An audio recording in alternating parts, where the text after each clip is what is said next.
अगर मैं आपसे कहूं कि बच्चे की पढ़ाई में सबसे बड़ी समस्या स्कूल, ट्यूशन, समाज की नहीं है, बल्कि घर के माहौल में है, तो आपको सुनने में कैसा लगेगा? आजकल बच्चे पढ़ाई में पीछे इसलिए नहीं है कि किताबें टफ हो गई है, मुश्किल हो गई है। वे पीछे इसलिए है क्योंकि घर में माहौल उन्हें अच्छा नहीं मिलता, जिससे बच्चा पढ़ सके, समझ सके, सीख सके और बेहतर कुछ कर सके। आज हर माता पिता अपने बच्चे को बेहतर से बेहतर बनाना चाहता है, लेकिन जाने अनजाने में एक बड़ी गलती हो जाती है माता पिता से कि वो घर में माहौल ठीक से नहीं दे पाते हैं।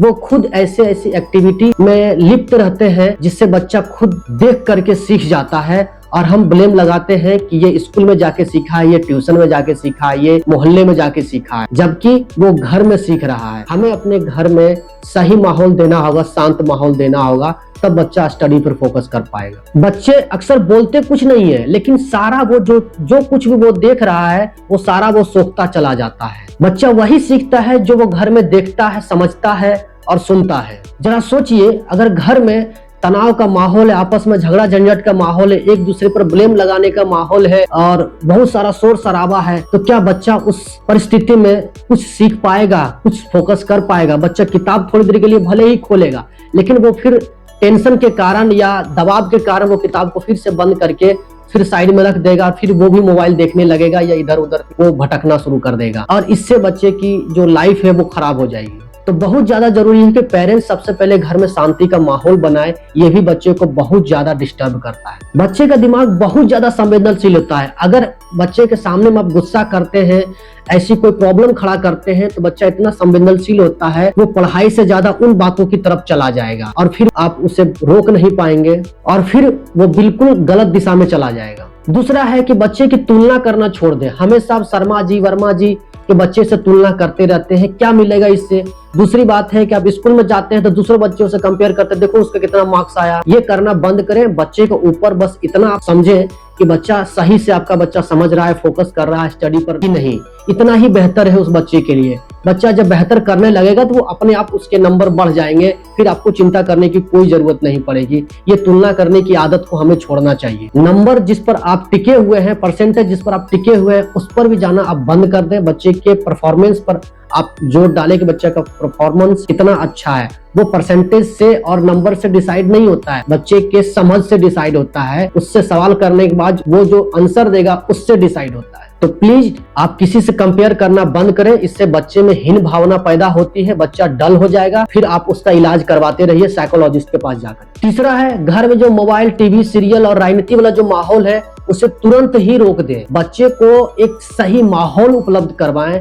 ऐसे माहौल का क्या फायदा जो घर में ला करके बच्चों का काम में नहीं आए। आप बिजनेस करते हैं, बिजनेस का पूरा बिजनेस उठा करके आप अपने घर में ले आए, वहीं पर वही बातें चलती चली जा रही है, आप बिजनेस की बातें किए जा रहे हैं। कोई जॉब में है तो वो जॉब की बातें किए जा रहे हैं, ऑफिस की बातें किए जा रहे हैं। इससे बच्चे को क्या फायदा होगा? इसलिए बहुत जरूरी है कि आप बच्चे से जब भी आकर के घर पर मिले तो बच्चे को आप पढ़ाई से रिलेटेड बातें समझाएं, उससे बताएं, उससे पूछताछ करें, उससे आप उससे फ्रेंडली होकर के बातचीत करें। चौथा है कि प्यार कम, आदेश हम ज्यादा देने लगे हैं बच्चे को। हम प्यार को तो भूल ही चुके हैं। बच्चे पर सिर्फ आदेश पर आदेश चला रहे हैं कि चलो पढ़ने के लिए बैठ, चलो याद करो, चलो ज्यादा से ज्यादा तुम समय तक पढ़ाई पर बैठे रहो, इसी पर फोकस करना है तुम्हें। क्यों भाई? खेलने का समय नहीं है उसके लिए? थोड़ा देर वो खेल ले, खुद आपके साथ खेले, खुद आपके साथ धमाल मस्ती करे। ऐसा क्यों नहीं किया जा सकता है? पढ़ाई के साथ साथ में खेला क्यों नहीं जा सकता है? आप क्यों नहीं बच्चे के साथ में आकर के पढ़ते हैं? अगर आप ऐसा करते हैं कि बच्चे के साथ में आकर के आप पढ़ाई में सहयोग करते हैं तो बच्चा बेहतर करेगा।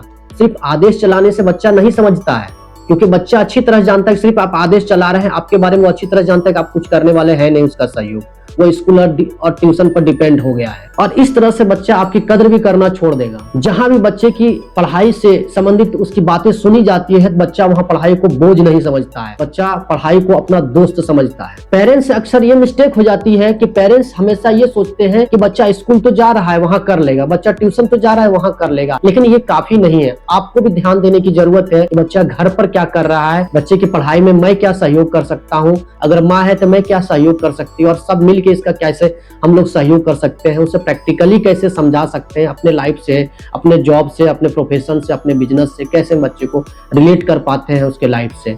तो इस तरीके से जब बच्चे को आप साथ देते हैं तो बच्चा बहुत ज्यादा ग्रोथ करता है, पढ़ाई क्षेत्र में ही नहीं बल्कि पूरे लाइफ में वो ग्रोथ करेगा। देखिए, बच्चा तो सीखना चाहता है लेकिन उसे सही डायरेक्शन की कमी के कारण वो सिर्फ और सिर्फ रटते चला जाता है। मैं सबकी बात कर रहा हूँ, मैं स्कूल, ट्यूशन और पेरेंट्स की तीनों की बात कर रहा हूँ कि बच्चे को सही डायरेक्शन दे। बच्चा सीखना चाहता है लेकिन पेरेंट्स की जल्दबाजी के कारण बच्चा खराब हो जाता है। पेरेंट्स चाहते हैं जल्दी से जल्दी तुम 90% क्यों नहीं ला देते हो। 90% लाने का मतलब है कि बच्चे को रटना पड़ेगा। इतना जल्दबाजी में 90% लाना मतलब बच्चे को रटना पड़ेगा। बच्चे को समझने की तरफ लेके जाए, मैं बार बार बोलता हूँ। इसलिए जल्दबाजी न करें, बच्चे से टाइम ले, बच्चे को टाइम दे, खुद उसके साथ में सहयोग करें, थोड़ा समय दे करके देखिए बच्चे में बहुत अच्छा बदलाव आएगा। जब बच्चे को आप धीरे धीरे पढ़ाई की तरफ लेके जाते हैं तो वो रटना छोड़ देता है, वो समझने पर फोकस करता है, उसे समझने के लिए टाइम मिलता है। लेकिन क्या करें, हमारा स्कूल भी वैसा ही है, हमारा ट्यूशन का सिस्टम भी वैसा ही है, घर में भी माँ बाप सिर्फ रट्टे मारने के लिए कहते हैं। कुछ घर में बच्चों की गलत आदत हो गई है,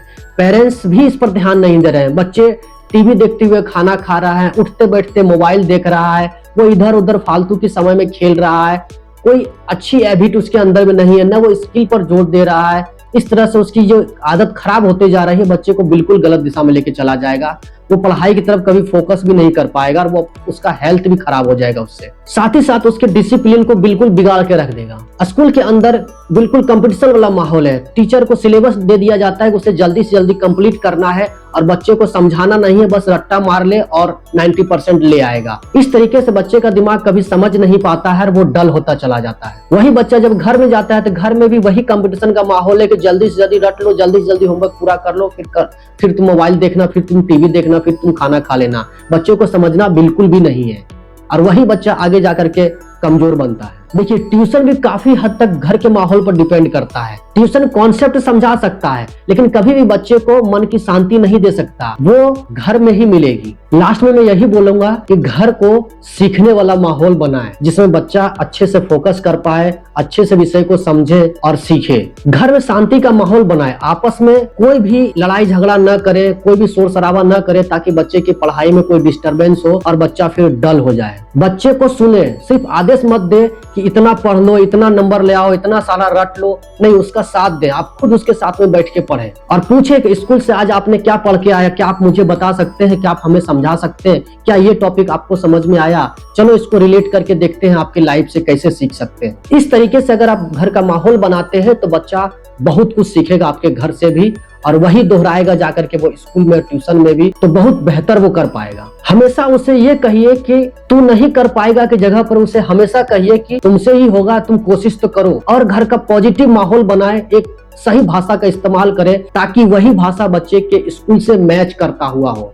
ऐसा नहीं है कि स्कूल की भाषा कुछ, अपने घर की भाषा आप कुछ और लोकल बनाए हुए हैं, इससे बच्चे को बहुत डिस्टर्ब होता है, वो समझ ही नहीं पाता है, अगर यहाँ की भाषा तो ये, स्कूल की भाषा ये, कभी वो रिलेट कर ही नहीं पाता है। इसलिए अपने घर की भाषा को आप ठीक करें और बच्चों के साथ में, उसके पढ़ाई के साथ में आप जोड़े, बच्चों के रोल मॉडल बने। माता पिता हमेशा बच्चों के प्रथम गुरु रहे, तो आप एक आदर्श माता पिता बने, ये बच्चे को एहसास करवाएं। तो इसलिए बहुत जरूरी है कि आप बच्चों के साथ में जुड़े रहें, उनको स्कूल ट्यूशन पर डिपेंड ना करें। पढ़ाई को हमेशा उसके लाइफ से जोड़ के रखें, उसके जिंदगी से जोड़ के रखें और उसका साथ निभाएं आप, फिर आपका बच्चा पढ़ाई से जुड़ जाएगा। कोई बच्चा अपने आप में बुरा या खराब नहीं होता है, कमजोर नहीं होता है, बस उसे जो माहौल मिला है वही उसे बना रहा है। तो घर सबसे महत्वपूर्ण है बच्चों के लिए, जहां पर बच्चे का ज्यादा से ज्यादा समय बीतता है। इसलिए मैं कहता हूं घर में शांति, सही भाषा का इस्तेमाल, सही साथ दे बच्चों का, बच्चा बहुत बेहतर करेगा। अंतिम में यही बोलूंगा कि अगर आपके पास में इस तरह के कोई भी प्रॉब्लम हो तो आप कमेंट बॉक्स में लिखें और हमें बताएं कि आपके बच्चे की कौन सी प्रॉब्लम है जिसे हम बातचीत के जरिए समझ करके सॉल्व कर सकते हैं और उसका समाधान कर सकते हैं। अगर अभी तक इस वीडियो को देख रहे हैं जिसके लिए बहुत बहुत आपका धन्यवाद। फिर मिलते हैं एक नई वीडियो में, तब तक के लिए मुझे आशीर्वाद दीजिए।